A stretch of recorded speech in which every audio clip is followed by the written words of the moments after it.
आतापर्यंत बीड जिल्ह्यातल्या लोकप्रतिनिधींनी मंत्री धनंजय मुंडे यांच्या राजीनाम्याची मागणी केली। मात्र आता मराठवाड्यातील राष्ट्रवादी काँग्रेसच्या सर्वच आमदारांनी अजित पवारांकडे मुंडेंच्या राजीनाम्याची मागणी केली आहे। तशी माहिती आता समोर येते, पाहूया।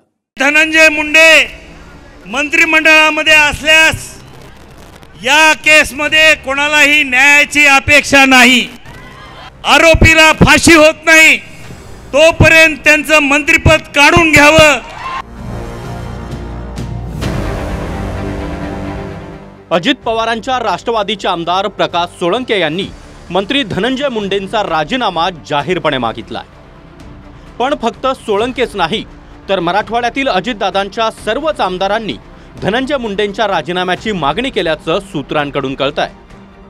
येत्या काळात मराठा समाजाच्या रोषाला सामोरं जावं लागू शकतं।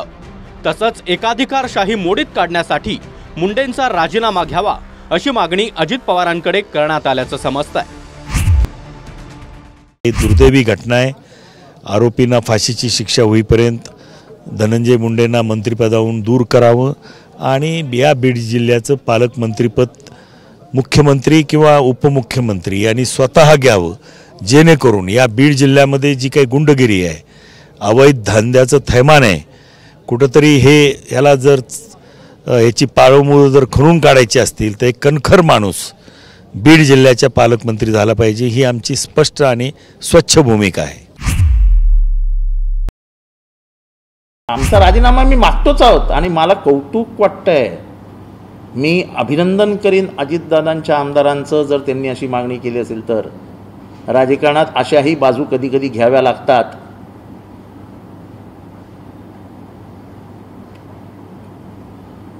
आणि ही कौतुकास्पद बाब आहे। एकाने जरी हे काम केलं असेल तर चला तो मर्दाची औलाद आहे असं मी म्हणेन, त्याला मी जाऊन हार घालून येईन। अशी माणसं राजकारणात आता हवीत की दूध का दूध पाणी का पाणी सांगणारी। त्यांच्याच पक्षाचे लोक म्हणतात मी राजीनामा मागितला नाही, अजून नाही मागितला, पण प्रकाशदादा सोळंके ज्येष्ठ सदस्य आहेत बीड जिल्ह्यात, त्यांनी स्पष्ट सांगितलं की यांचा राजीनामा घ्या। एक जागा रिक्त राहिली म्हणून काय फरक पडतो का, परंतु आमच्यासाठी ते चांगलं आहे। प्रकाश सोळंके यांच्या व्यतिरिक्त मंत्री धनंजय मुंडेंच्या राजीनाम्यावरून अजित पवारांचे मराठवाड्यातील इतर आमदार उघडपणे बोलले नाहीत। पण मराठवाड्यात अजित पवारांच्या राष्ट्रवादीचे किती आमदार आहेत ते पाहूया। प्रकाश सोळंके, बाळासाहेब पाटील, संजय बनसोडे, राजू नवघरे आणि राजेश विटेकर हे अजित पवारांचे आमदार आहेत। शरद पवार साहेबांकडून डायव्हर्ट झालेला वोटर हा अजितदादांकडे आला होता। अजितदादांना तो ठेवता येणार नाही जर त्यांनी निर्णय नाही घेतला, आणि त्यांनी निर्णय घेतला तर हा मतदार गपकन त्यांना चिकटणार आहे, हे वास्तव सत्य आहे। मी राजीनामा द्यावा तर का द्यावा याचं काहीतरी कारण लागेल। या कुठल्याही प्रकरणामध्ये मी ना आरोपी आहे ना माझा या प्रकरणाशी कुठलाही अर्थार्थी संबंध आहे। आता या प्रकरणामध्ये आऊचा भाऊ करायचा आणि कुणाचा तरी राजीनामा मागायचा, अशा पद्धतीनं माझा राजीनामा काही जण मागतायत, त्यांचं मागण्याचं समाधान आहे खूप आहे।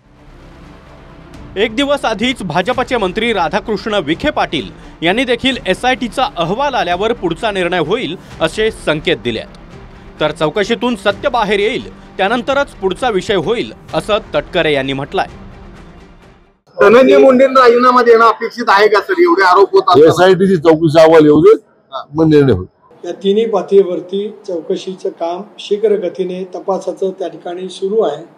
त्या तपासातून सत्य आहे काय ते बाहेर येईल आणि त्याच्यानंतर पुढचा विषय त्या ठिकाणी येईल। जो दोषी असेल, जो आरोपी असेल त्याला सत्वर कठोर कारवाई फास्ट ट्रॅक कोर्टामध्ये त्या ठिकाणी केली जावी, राष्ट्रवादी काँग्रेस पक्षाची भूमिका आहे। दुसरीकडे पालकमंत्री पदावरूनही बातमी समोर आली आहे। बीडचं पालकमंत्रीपद धनंजय मुंडेंना न देता अजित पवारांनीच घ्यावं अशी मागणी सुरेश धस, बजरंग सोनवणे यांच्यापासून ते संदीप क्षीरसागर यांनी केली आहे। सूत्रांकडून मिळालेल्या माहितीनुसार पुण्याचं पालकमंत्रीपद अजित पवारांनाच मिळणार आहे, तर बीडचं पालकमंत्रीपदही राष्ट्रवादीकडेच आहे, हे भाजपचे प्रदेशाध्यक्ष चंद्रशेखर बावनकुळे यांनी म्हटलंय। आता पुण्यासह बीडचंही पालकमंत्रीपद अजित पवार स्वतःकडे ठेवतात का हे पाहावं लागेल. बीड जिल्ह्याचं पालकमंत्रीपद राष्ट्रवादीकडे हे पूर्वी होतं, आताही त्यांनी मागितलेलं आहे त्यांच्या यादीमध्ये. आणि त्यांना जेव्हा ते जाईल त्या ठिकाणी पालकमंत्री कोण नेमाचा अधिकार त्यांच्या पक्षाचा आहे, त्यामुळं त्या पक्षाने निर्णय करायचा आहे. राष्ट्रवादीचा जिल्हा म्हणून जर राष्ट्रवादी काँग्रेसकडे ते जाणार असलं तर ती स्वतः अजितदादांनी ती पालकमंत्रीपद घ्यावा ही माझी मनातूनची इच्छा आहे. त्याचे कारण असं आहे की एकदा ते पालकमंत्रीपद दादांकडे आलं की दादांना कळेल की या जिल्ह्यात काय काय झालं आहे मागच्या 5 वर्षात. त्याच्यामुळे दादांनी जर स्वतः पालकमंत्रीपद घेतलं तर मी त्याचं कौतुकच करीन आणि त्यांचं स्वागतही करीन. धनंजय मुंडे यांचा मंत्रिपदाचा राजीनामा घेण्यासाठी बीड जिल्ह्यातल्या सर्व पक्षीय नेत्यांनी दबाव टाकलाच आहे.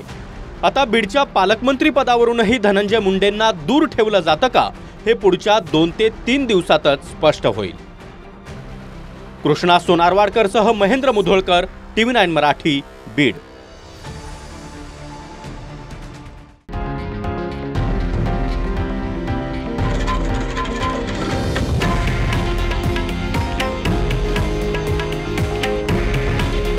हे आहे देशातील नंबर 1 न्यूज नेटवर्क आणि आपण पाहत आहात TV9 मराठी. काळजी तुमची, हित महाराष्ट्राचं.